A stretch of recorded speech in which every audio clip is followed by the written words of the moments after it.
এই ভিডিওটা দেখার পর আপনার চোখ কপালে উঠবে। হিজলারা কত নোংরা মনের মানুষ। এই ভিডিওটা আগে দেখবেন, তারপর অবশ্যই আপনার মূল্যবান মতামত এই ভিডিওর কমেন্ট বক্সে জানিয়ে যাবেন এবং ভিডিওটা শেয়ার দিয়ে অন্যকে দেখার সুযোগ করে দিবেন।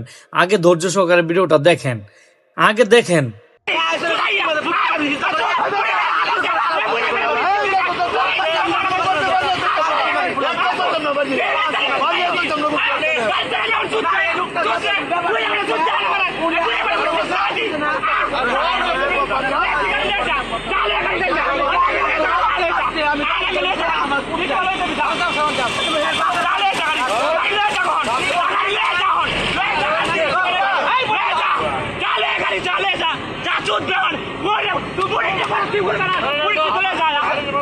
প্রিয় দর্শক, স্ক্রিনে যে লাল হিজলাটা দেখতেছেন না, প্রশাসনের দৃষ্টি আকর্ষণ করছি, এটা হলো একটা সন্ত্রাস। এটার আগে ধরেন, কারণ ভিডিও ফুটেজে যেটা দেখছেন এটা মনে করেন এটার সাথে 4-5 জন থাকে, আর 4-5 জন যখন একসাথে থাকে তখন একটা সন্ত্রাস সন্ত্রাস ভাব থাকে, ঠিক আছে?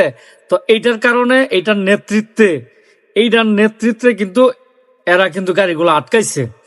টাকা বাধ্যতামূলক, যদি 100, 200, 500 দেন গাড়ি ছাড়বে না, ওদেরকে 2000 টাকা মিনিমাম দিতে হইব, ঠিক আছে? তাইলে এটা একটা চাঁদাবাজি, এটা একটা সন্ত্রাস। মানে সন্ত্রাসেরা যারা করে সন্ত্রাস, আর তাদের মধ্যে কোনো পার্থক্য দেখলাম না এই ভিডিওতে।